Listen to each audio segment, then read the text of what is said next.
Oggi in Interporto arriva una delegazione di studenti polacchi legati al mondo dei trasporti.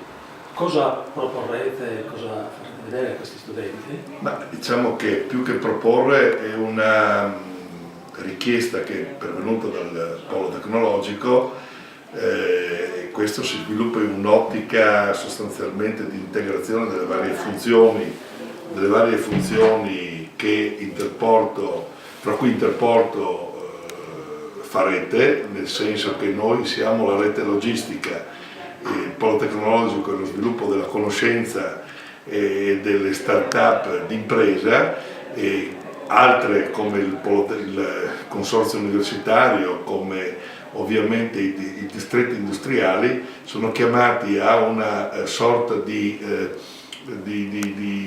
relazione per quanto concerne l'economia e la cultura, diciamo, di questo nostro paese nell'ambito della comunità europea. Per cui trovo assennato il fatto che, nonostante la barriera della lingua, ci sia perlomeno uno scambio di conoscenza di carattere, diciamo, imprenditoriale e aziendale.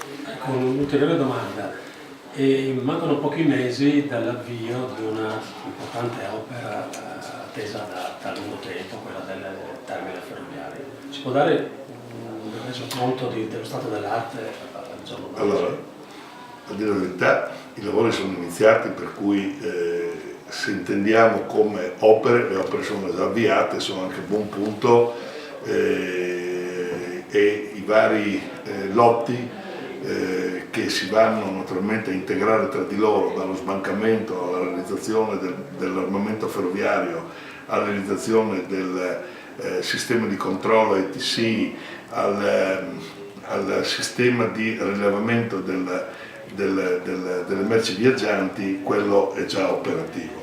Se invece intendiamo quando l'opera potrà essere usufruita a livello proprio di scambio di merci, quello è una ipotesi che